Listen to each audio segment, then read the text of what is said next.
Okay, interview with Marcus Bignot. Marcus, welcome to Chester. You looking forward to your new challenge? Yes, definitely. Can't wait to get started and meet the players tomorrow at training. So yeah, really looking forward to it. What was your main appeal for this new job then? Success. For me, I thought my next job, it was important that I'd be given an opportunity where I could bring success, and for me, Chester provides that. And from your point of view, you've seen obviously the start the club's made to the season. You're confident you can turn things around quickly? Of course, yeah, definitely, and we will. You know, I'm sure the supporters will see a group who are going to be organised. They'll have a structure to their play, both on and off the ball, and they'll have clear roles and responsibilities. And I honestly believe they draw confidence from that. And if they've got that desire to work that little bit harder and smarter, I'm sure we can turn our fortunes round. Obviously, you've had not too much time to have a look at the squad and stuff, but what's your early thoughts? No, I've done a lot of background into the squad. I've pretty much now got through nearly all the season's games now. So I've got a clear understanding of where the group's at, and obviously Tom Shaw will be pivotal in that as well, in terms of the conversations I've had with Tom as well. So no, I know where the group's at, and like I said, I'm looking forward to taking this group, taking it and moving it forward. You know Tom, don't you? I do, yes. Tom, I know we look the same age. And people say I should still be playing, and I think people are saying Tom should be still playing as well. But he was my boot boy at Rushton, and obviously I've kept close tabs on his career since, and he's a very good player. And he's an excellent coach, and and certainly he's got a future in the game on the other side. But certainly he's still got a lot of time on the playing field as well. Have you had a chance to speak to Tom already about what his role in your managerial setup will be? Yeah, doing my boots again. No, he's got a huge part to play, and he'll continue with his playing, but also he'll come onto the coaching side, and I'm very excited about mentoring Tom. You know, I've been used to having that kind of setup at my previous clubs. Darren Byfield, I had as a player coach, and he went on to manage, and he's doing a really good job at Redditch at the moment. Craig Hinton, another player who's gone on now working for the FA. So I like the setup, and I like that player coach role. Okay, he'll be a player coach. Do you expect to bring in an assistant manager to yourself as well? Yes, there will be someone coming on and joining the backroom staff, yes.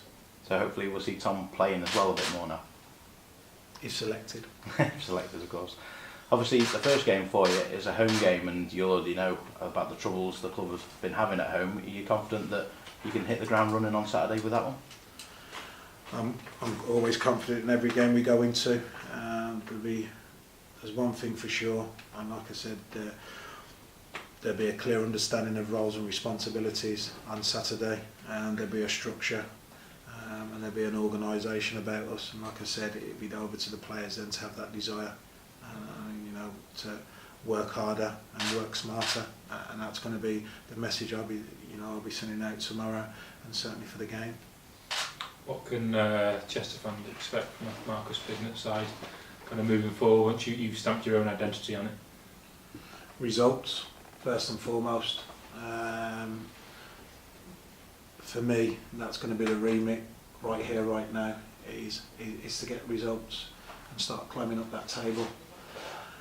And in time, obviously we'll evolve in terms of where we want to get to, but certainly right here, right now, I'm not looking any further than us starting to get some positive results. Do you see comparisons with Chester as you would with Solihull from when you were there, in terms of a project, a long-term vision for the club? Yeah, for me though, Chester, the vision, what we had for Solihull Moors, Chester's far way ahead of that in terms of the model and the project. So obviously a club like Solihull Moors would aspire to have the infrastructure this football club's got. So certainly similarities in terms of possibly in the future, but no, for me you can't compare the two in terms of where we are right now in terms of a football club on and off the pitch. And do you feel you have some unfinished business as a manager after the way things finished at Grimsby for you? It's not a case of unfinished business. I think my record speaks for itself at every club, including Grimsby.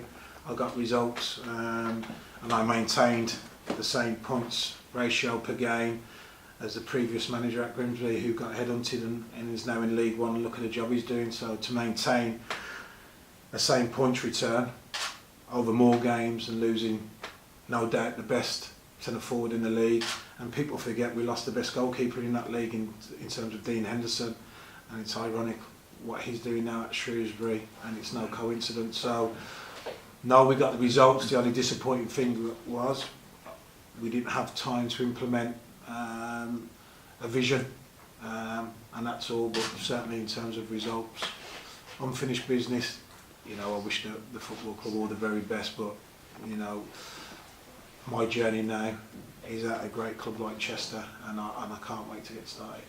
Super. In terms of contract, is it a contract at the end of the season, or is it just? I mean, is that something which can't be disclosed as yet? I think that's something that we won't disclose at this point. Okay. We're still finalising various bits and bobs, but suffice to say that we've secured a fantastic manager and looking forward to getting working with him. And should needs be, would there be any kind of resource made available to Marcus to strengthen, or would it be a case of having to move some players out if that was what was needed? I think that the reality is where we are, and we thought that we'd invested really well in the squad in the course of the summer. Yep. In terms of the conversations that we've had with Marcus so far, we're all on exactly the same page with what needs to be done, and that it's an easy thing to say that we're just going to suddenly spend loads of money and refresh a squad. Yep. But we've got a set of really good players here who we're confident with Marcus coming into the fray will start to induce a bit of confidence in them and take them forward and improve them. I think the first priority is to get them playing, so there's no thoughts of radical changes at this point. It's all about getting behind what he's doing here and now.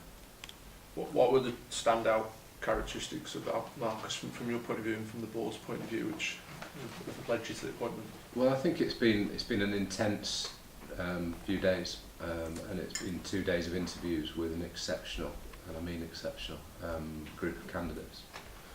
And the very fact that Marcus came out at the top of those says everything about him and the way he presented. And I think during the course of yesterday, which was the longest day of interviews, the interviews seemed to get better the more the day went on.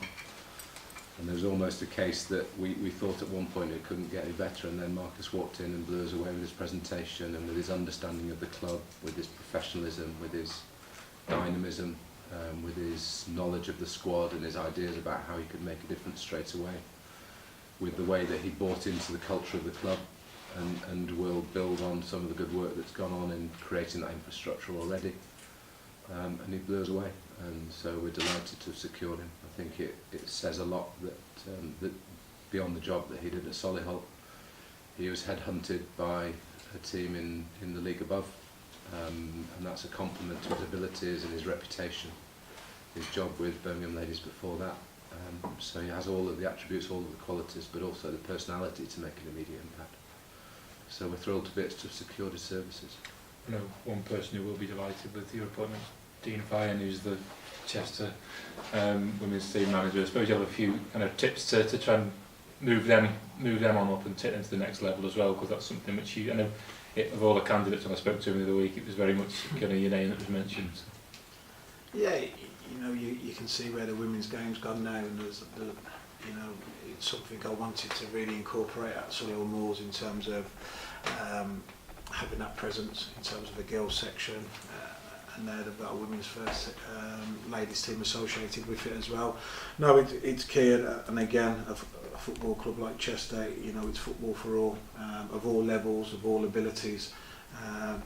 And again, one of the attractions of the football club, it wasn't just a first team that goes out on a Saturday afternoon, and like I said, having that community side to it, I'm all for, and and have been involved and have achieved in it. Brilliant, yeah. Thank you very Yeah, much. great, thank you, Mike.